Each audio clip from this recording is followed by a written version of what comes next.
بسم الله الرحمن الرحيم، والصلاة والسلام على أشرف المرسلين. السلام عليكم ورحمة الله. نتطرق اليوم إن شاء الله تعالى إلى مبرهنة القيم المتوسطة، استعمالاتها والهدف منها. مبرهنة القيم المتوسطة، الهدف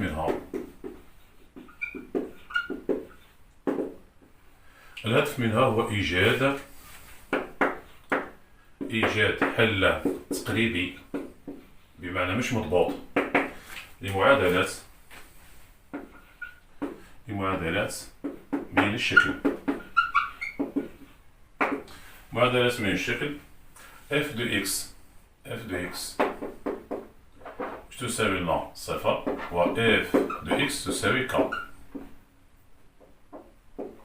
توجد معادلات أخرى لكنها حذفت من تدرج هذا العام. f x تساوي x و f x تساوي g de x، معناتها اللي مقرر علينا السنة f x تساوي صفر، f x تساوي k وانتهى. ركزوا معنا جماعة، ركزوا معنا. دوكا المعادلة هذه f de x تساوي k، وكتاب المعادلة هذه f x تساوي k تقبل حل وحيد. قال لي المعادلة هذه رقم واحد، حل وحيد على مجال معين يمدوه لنا AB، على مجال معين AB، إذا تحققت الشروط الثلاث. وشو الشروط الثلاث يا جماعة؟ كاين 3 شروط، كاين الاستمرارية، كاين الرتابة، وكاين الحصر. ما معناه f هنا لازم تكون مستمرة، و f لازمها تكون رتيبة. وعندنا ك لازم يكون محصور بين الصورتين، محصور بين ماذا؟ بين f de A و f de B. ما فهمناش، عطينا رسمة خير. هاوش الفهم الجيد. عندك هذا مجال AB، ركز معايا مليح. هنا هذا A وهذا B وهذا B. عندي مستقيم هنا y يساوي k، y يساوي k، نرسمو بالأمور خير. فوالا، هاك عندنا منحنى معين تاع دالة معينة، مثلا هاك. هذه يا جماعة، هذه النقطة هذه فاصلتها A، ترتيبها ماذا يساوي f de A. هذه النقطة هذه فاصلتها B، ترتيبها ماذا يساوي f de B. شوفوا قول لي انت هنا f مستمرة، بمعنى أكساه المنحنى يقطع المستقيم هذا اللي بالأحمر في نقطة واحدة. واش الشرط عليا نمد لك؟ لازم 3 شروط، لازم المنحنى هذا ما يكونش متقطع، يكون متصل، لا تقطع فيه، بمعنى يمكن رسمه دون رفع القلم. بمعنى هنايا يمكن الانتقال من نقطة A كبيرة إلى B كبيرة دون رفع القلم. هذا واش معناتها؟ دالة مستمرة، ما كانش تقطع في المنحنى. f رتيبة، انت قاعد تقول لي حل وحيد، خيرك هنا قلت لي حل وحيد، تسمى هنا نلقى نقطة تقاطع واحدة، سي بون. هنايا شرط الرتابة لازم، هنا كون مثلا الدالة ماهيش رتيبة، معناتها تكون متزايدة، هاك لقيت حل، متناقصة بعد زيد تولي متزايدة باش توصل لهنا، تسمى هنايا راح تقبل أكثر من حل. شرطنا حنا شرط الرتابة باش تكون نقطة تقاطع كاينة نقطة واحدة، يعني بالدارجة ما تبقاش طالع هابط، تسمى اطلع طول من A حتى ل B، سي بون. والكا جماعة يكون محصور بين الصورتين. كيف يعني محصور بين الصورتين؟ هنا الكا تاعنا يكون ما بين f de A و f de B، يعني يكون جا مستقيم هنا هاك فوق ال f de B، راح يقطع المنحنى ما يقطعوش، تسمى المعادلة ما عندهاش حل. وكون جا مستقيم هنا راح يقطع المنحنى ما يقطعوش، تسمى المعادلة ما عندهاش حل. معناتها الشروط هادو في 3 لازمهم يحضروا. باه المعادلة f x تساوي k تكون عندها حل وحيد، سي بون. فاهمين الطريقة بيانها؟ وهذه f x تساوي صفر، f de x تساوي ماذا؟ تساوي صفر، تساوي لنا صفر.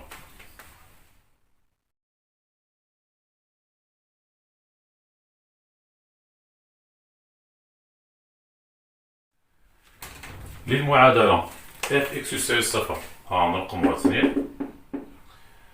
حل وحيد على مجال معين إذا تحققت شروط ثلاث، نفس الشروط يا جماعة. هنا برك ما نهضروش بلغة الحساب، دوك ندير كراسمات صحا باش تتعلم مليح. للمعادلة للمعادلة الثانية حل وحيد على مجال A B، على مجال A B إذا تحقق شروط ثلاث. بتشوف الفرقة، إذا تحققت الشروط الثلاث. ما شروط ثلاث؟ نفس الشيء. هنا لازم اف تكون مستمرة. زيد عندنا اف لازم تكون رصيدة. هنا بغيت نبدلو اللغة. هنا كان محصور بين الصورتين، هنا قادر نقول صفر محصور بين الصورتين، صفر محصور بين الصورتين، الصفر جاي محصور هو ما بين حاجة سالبة وحاجة موجبة. تقدر تقول صفر محصور بين الصورتين، والناس تقدر تقول اف دو ا ضرب اف دو بي أقل من صفر. هادي واش معناتها؟ معناتها صفر محصور بين الصورتين، نفس اللغة بعد بين الصورتين، بين اف دو ا و اف دو بي. حنا على بالنا كي عاد الصفر برك باين بلي محصور ما بين حاجة سالبة وحاجة موجبة. كي تعود اف دو ا سالبة وهادي اف دو بي موجبة، تسمى جدائهم سالب. تسمى الكتابة هادي تنحصر بين الصورتين، نعوضوها بجدائهم سالب والسلام. سي بون، عطينا رسمة ما فهمناش. رسمة أي هادي بعد، هادي هبطها نقطة التقاطع دوك تولي هنا، نفس الرسمة راح تعاد. شوف لهنا بلا حفاظة. شكل سهل هادي. عندنا دوكا هنا يتقاطع مع إيكغيك يساوي صفر، يعني مع محور الفواصل في التفسير الهندسي. إيكغيك يساوي صفر. نفس الرسم. هذا المجال تاعي A B. دوكا سورس أ جماعة، سورس الأ هي اف دو أ، وسورس بي هاي بي، سورسها واش تساوي اف دو بي. نشوف الهضرة اللي هضرناها اسكو صحيحة ولا غلطة. يعني واش صرا الرسم هذا هبطته هنا نقطة التقاطع ولات هي محور الفواصل مع محور الفواصل. اف مستمرة. عندنا المنحنى تاعنا يمكن نرسمه ضمن رفع القلم، بمعنى لا تقطع فيه. اف رتيبة هاي متزايدة تماما، معناتها رتيبة تكون يا متزايدة ديما يا متناقصة ديما. وعندنا الصفر خي محصور بين الصورتين، الصفر هذا إيكغيك يساوي صفر، الصفر هذا مستقيم اللي بالأحمر خي جاي ما بين اف دو ا اف دو بي و اف دو ا، جاي بيناتهم. والله حنا كي عاد الصفر وقلنا محصور ما بين حاجة سالبة وحاجة موجبة. سي بون، على هادي نقولو الجداء واش هو سالب بلا حفاظة. سي بون، هذا ما كان. دوكا هنا بدينا قلنا متى تقبل المعادلة اف اكس تساوي ك حل وحيد و اف اكس تساوي صفر حل وحيد. كاين ثلاث شروط في رايك. كون نقول لك انا وقتها تقبل المعادلة اف اكس تساوي ك حل على الاقل، تسمى قادر يكون حل قادر زوج على الاقل بدا منها وطلع حل زوج ثلاثة. وش هو الشرط اللي يتحذف؟ استمرارية تبقى. ها هو الكا، ولازم يكون محصور بين الصورتين بيان سور راح تقطع انت مستقيم. سمو شو الشرط اللي تنحي لي؟ حذف شرط الرتابة، حذف لي شرط الرتابة. هنا معناتها دالة قد تكون متزايدة متناقصة، بعد زيد تكون متزايدة.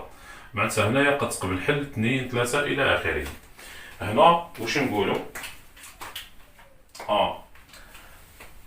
إذا طلب منك إثبات ما يلي، كون يقول لك برهن أن اف دو اكس تساوي صفر أو اف دو اكس تساوي ك، هذه تقبل حل على الأقل في مجال معين أبي. واش دير النص المبرهنات هذوك؟ احذف شرط الرتابة فقط.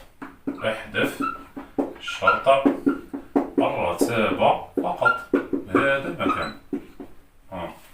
عطينا لاشات مثال برك ما فهمناش، عطينا مثال باش نشوفو بديو فكرة. كي نحيو شرط الرتابة واش راح يتبدل يعني. شوف المنحنى الأولى، المجال تاعي أبي. مستقيم اللي كان عندنا هكا، تستعلم بيان إيكغيك يساوي ك. هاي دوك أنا المنحنى تاعي كي نتنحي لي شرط الرتابة معناتها الدالة تاعنا تبقى تكون متزايدة بعد متناقصة بعد واش متزايدة. هذه هي اف دو ا تاعي، اف دو ا، وهذه هي اف دو بي، فوالا هاد تما كيفاش تولي. درك انت اف اكس تساوي ك، قدا عندها نحل، قدا عندك نقطة تقاطع كاين كيما في المثال هذا، واحد اثنين ثلاثة، خلاف هذا هنا كان عندك حل واحد باسكو عندك رتابة حل واحد، بصح هنا عندي ثلاث حلول، قادر يكونوا 4 قادر يكونوا 10 باسكو كنحيت لي شرط الرتابة. نفس الشيء لهنا ثاني، قادر نقطع محور الفواصل في نقطة في اثنين في ثلاثة، كيقول لك كلمس على الأقل، حل على الأقل، هذا ما كان صيبو. النظرية أنا فهمناها، عطينا مثال كيف حلنا السؤال مثلا في لي باك ولا في الفروض الاختبارات. نديو تمرين 8 واش قال لك؟ تمرين 8 برهن أن المعادلة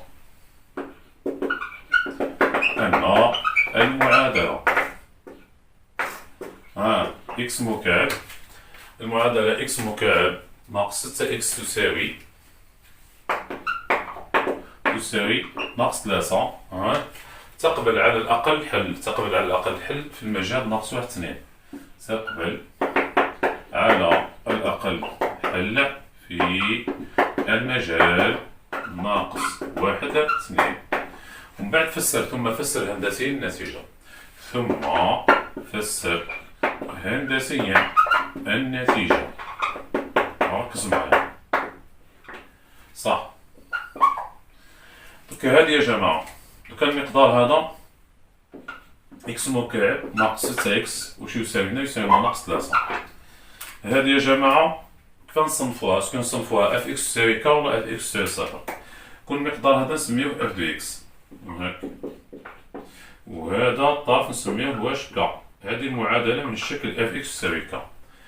قال لك برهن باللي اف اكس تساوي ك عندها على الأقل حل في المجال هذا. قدا عندك شرط قبل ما نبداو نخدمو، اسكو شرطان ولا ثلاثة؟ عندي شرطان فقط، هذا هو اللي كنت نتحدث عليه الآن.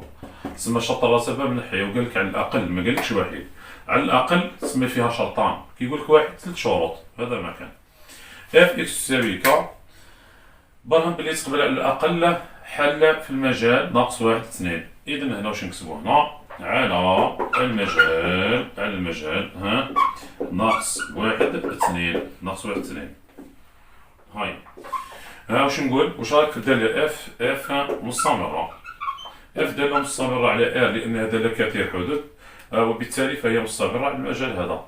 تقدر تقول لي أنها دالة ماذا؟ كثير حدود. دوكا نزيدو نحسبو الصور. دركا هل هذه الاستمرارية شرط محقق؟ درك بالنسبة للحصر، اسكو الكا هذا اللي هو ناقص 3 محصور بين الصورتين؟ هل كا محصور بين الصورتين؟ ركز.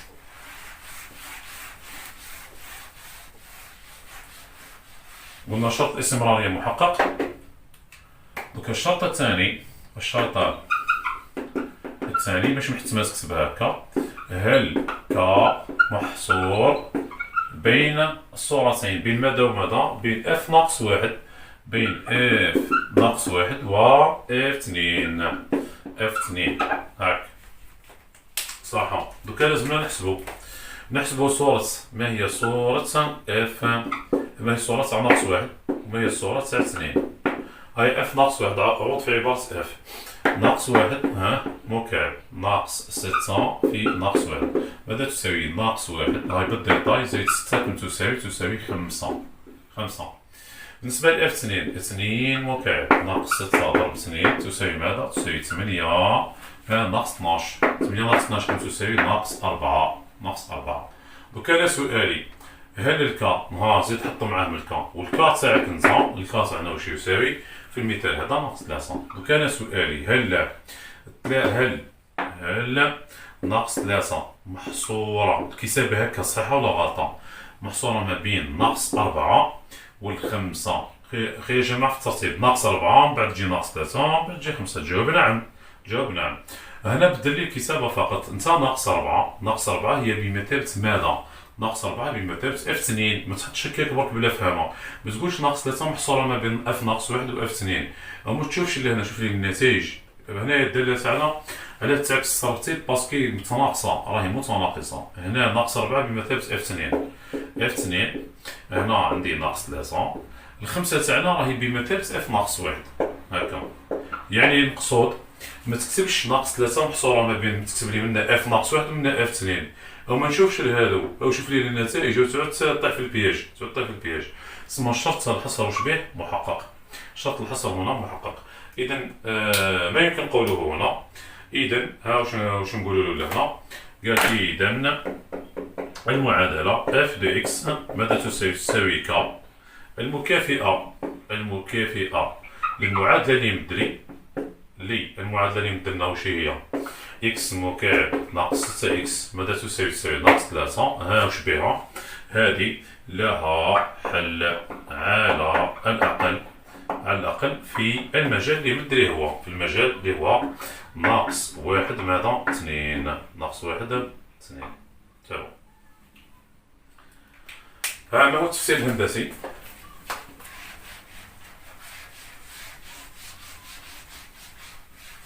التفسير الهندسي هو تقاطع المنحنى المستقيم. تفسير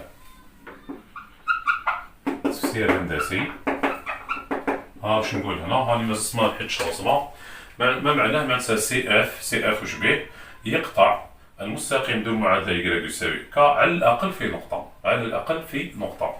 سي اف يقطع المستقيم دلتا ذو المعادله y تساوي ك. الك تاعنا هنا واش هي ناقص 3 على الاقل في نقطه. ضارب هذا مكان. نروح زدنا مثال اخر. ناخذ التمرين رقم 9. ها واش هو النص تاعو؟ قال لك برهن باستعمال مباراة قيم متوسطة أن المعادلة إثبات أن المعادلة بدنا معادلة دوكا صفرية إكس مكعب زائد 5 إكس ناقص 2 إكس مكعب زائد 5 إكس ناقص 2 تساوي ماذا؟ تساوي صفر. ها لها حل وحيد. ها تقبل إثبات أن المعادلة هذه لها حل وحيد على المجال 0 1. والتفسير الهندسي نفس الشيء يا جماعة، نفس الشيء. مادام قال لك هنا بصح حل وحيد سمع عندنا هنا 3 شروط. إذا المعادلة هذه يا جماعة إكس مكعب زائد 5 إكس زائد 5 إكس ناقص 2 تساوي 0. هذه يا جماعة بمثابة اف دو إكس. تسمى المعادلة بشكل اف إكس تساوي 0. وقال لي برهم باللي تقبل حل واحد. قلت له عندي شرطان من ثلاثة. معناتها هنا شرط الرتبة لازمك تزيدو باسكو اذكر كلمة وحيد. هنا شوفوا يا جماعة على الأقل كيقول لك على الأقل راك عندك شرطان وكون يقول لك وحيد راك عندك 3 شروط. جبت معلومات قلد نهارا. هاي إذا هنا على المجال 0 1. ها واش عندنا؟ واش رايك في الاف؟ اسكو مستمرة؟ نعم اف مستمرة على اعتبار انها دالة كثير حدود. الدول كثيرة الحدود يا جماعة مستمرة على اف، فهي مستمرة على المجال هذا، المجال 0 1. سي بون. بمعنى يمكن نرسم منحنى دون رفع القلم. زيد. بالنسبة يا جماعة للرتبة كيف نديرو الشرط تاع الرتبة؟ هذا الاستمرارية. بالنسبة للرتبة ما تقدرش تهضر عليها طول، لازم تحسب المشتقة. حسب لنا الدالة المشتقة وعين لنا الإشارة تاعها وإشاراتها.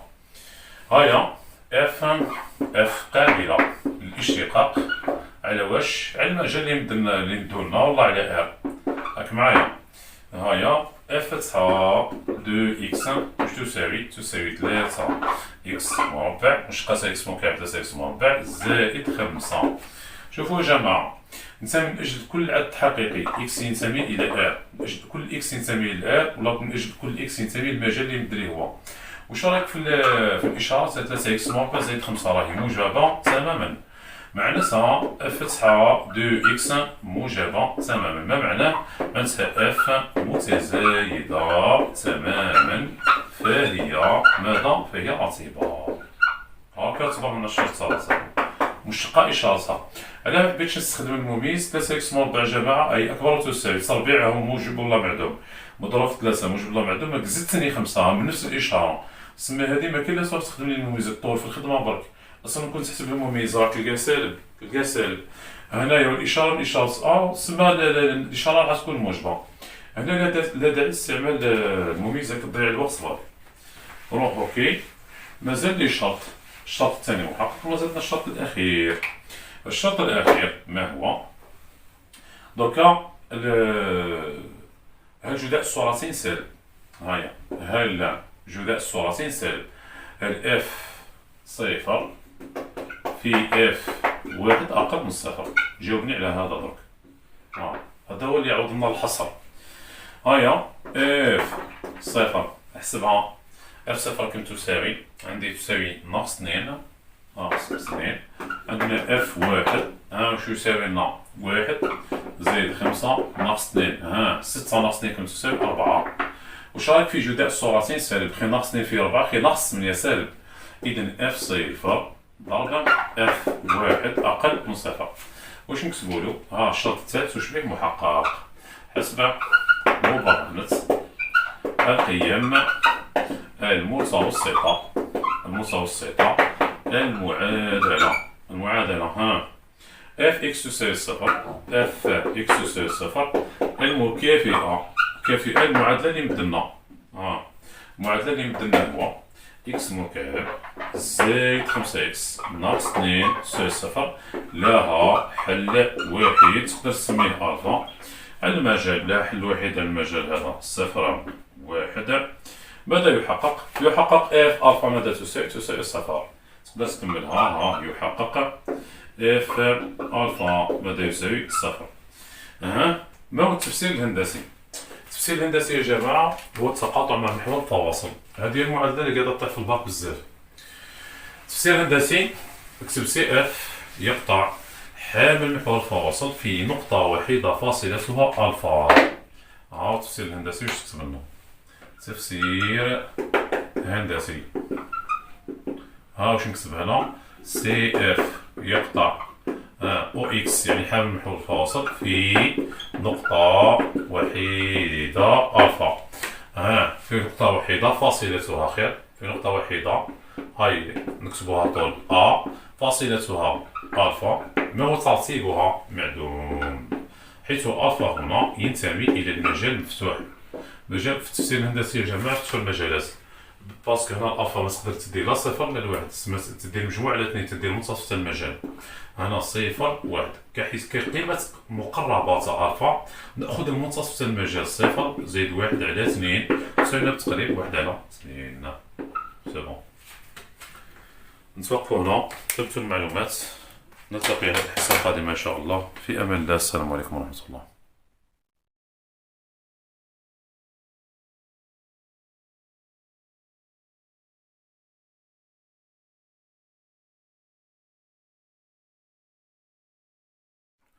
بسم الله الرحمن الرحيم، الصلاة والسلام على أشرف المرسلين. السلام عليكم ورحمة الله. نتطرق اليوم إن شاء الله تعالى إلى مبرهنة القيم المتوسطة في البكالوريا. اف دالة معرفة على ار بجدول تغيراتها التالي. الدالة اف متناقصة من المجال ناقص ما هي صفر، متزايدة من المجال صفر زائد ما لا نهاية. دالتها مشتقة سالبة على المجال ناقص ما هي صفر، موجبة على المجال صفر زائد ما لا نهاية. قيمتها الحدية الصغرى صفر ناقص واحد. هذا كفهم جيد لجدول التغيرات. السؤال الأول: بين أن المعادلة f x تساوي صفر تقبل حلين ألفا وبيتا من أجل كل عدد حقيقي r. عدد حقيقي x ينتمي إلى r. فسر هندسيا النتيجة، استنتج جدول إشارة f de x. ركز على المجال. الحل: نقسم المجالات يا جماعة. المجال ناقص ما لا نهاية صفر على المجال ناقص ما لا نهاية صفر. ها يا جماعة، هل الشروط الثلاث محققة بمعنى استمرارية، رتبة، وجود صورتين سالب. وجود صورتين سالب. هنا واش عندنا؟ اف مستمرة بمعنى لا يوجد تقطع في منحناها. اف على المجال ناقص 100 صفر مستمرة. وعندنا اف متناقصة تماما على المجال ناقص 100 صفر. اف متناقصة تماما فهي رتبة. اف متناقصة تماما فهي رتبة. صح؟ هل الصفر محصور بين صورتين؟ هنا ما نقدروش نقولوا صورتين، هذه صورة لكن هذه نهاية. الصفر يا جماعة هنا خي محصور ما بين ناقص واحد وزايد ما لا نهاية، بصح انت ما تكتبهاش هكاك. دوكا عندك طريقتين. هنا واش نكتبو؟ هنا اللي فهم الجيد، الصفر خي محصور هو ما بين هكا على حساب جدول التغيرات، محصور ما بين ناقص واحد وواش ثاني وزايد ما لا نهاية. انت كبداية قبل ما حتى تتعلم تعود تكتبها طول. هنا صفر محصور ما بين ناقص واحد وزايد ما لا نهاية. ناقص واحد بدلها لي، هذه ناقص واحد هي الصورة تاع واش؟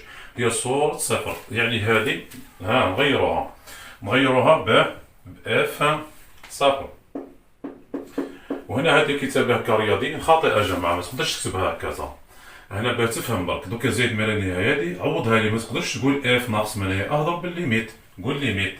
هنا هذه نبدلوها باه نعوضوها بليميت اف دو اكس لما اكس تساوي الى ناقص ما لا نهايه. كي نقول لك الليميت اف اكس لما اكس تساوي ناقص ما لا نهايه، النتيجه زايد ما لا نهايه، تسمى شغل كتبت لي زايد ما لا نهايه. او دوكا الكتابه هذه تكتبها هكا صحيح، والله تكتبها جداء سالب، والله تقول اف صفر مضروبه في ليميت اف دو اكس لما اكس تساوي الى ناقص ما لا نهايه.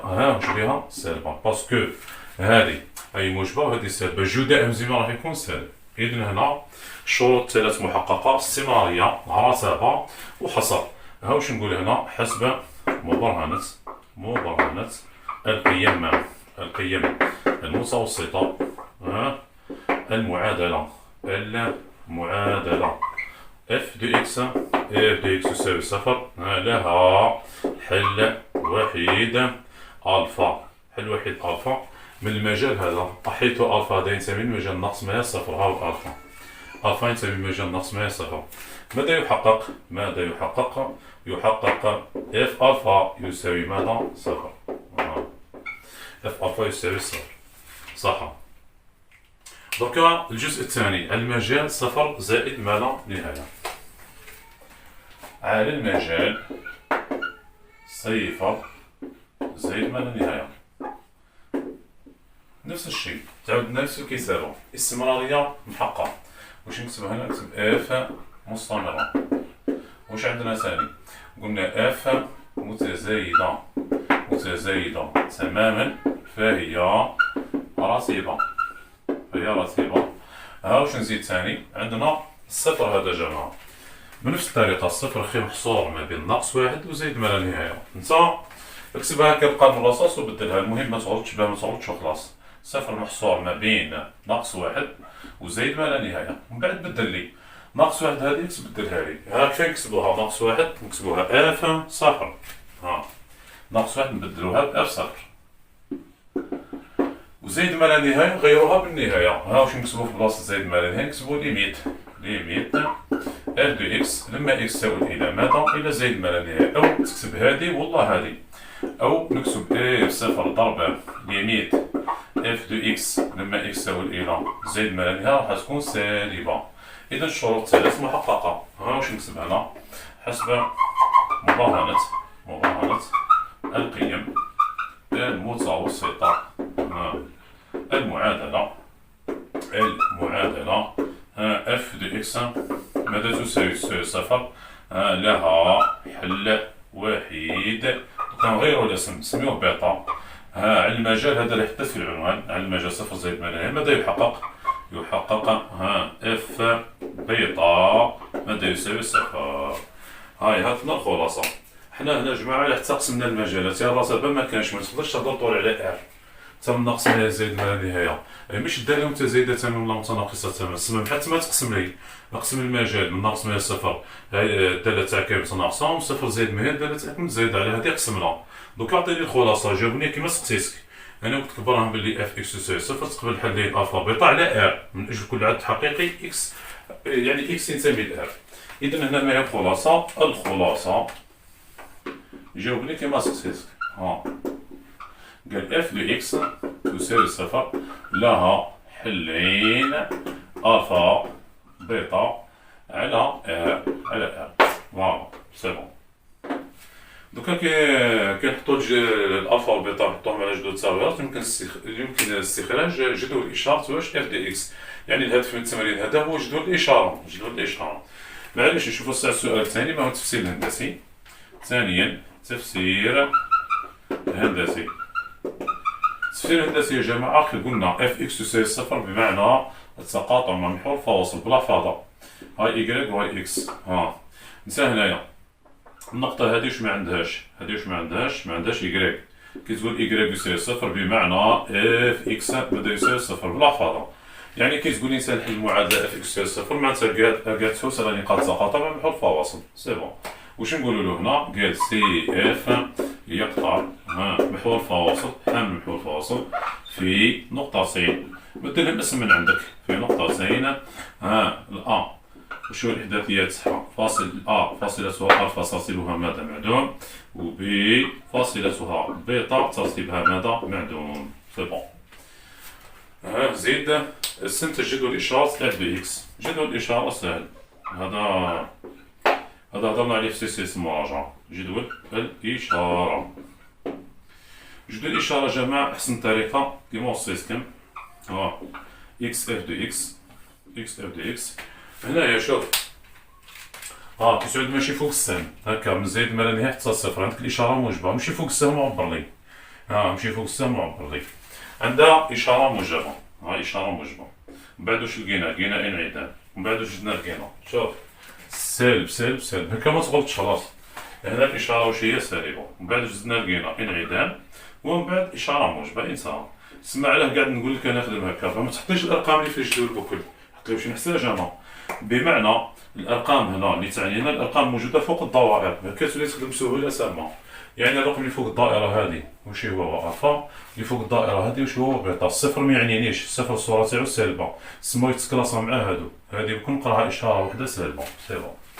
هنا عندي ناقص ما لا نهايه الفا بيتا زائد ما لا نهايه. ها جدول الاشاره تاع واش؟ اف دو اكس. او هذا فتحتاج مباراه القيم المتوسطه في لي باك. لي باك كامل كنت تشوفهم من 2008 ل 2021 تلقاهم بكل. في الجزء الاول يمدلك دلاجي تدرسها على جال واش؟ على جال جدول الاشاره، وفي بعض الاحيان تستخدموا مباراه القيم المتوسطه باه نعينوا جدول الاشاره اف دو اكس. هاك عندك نموذج تبتو مليح. نلتقي الحصه القادمه في امان الله. السلام عليكم ورحمه الله.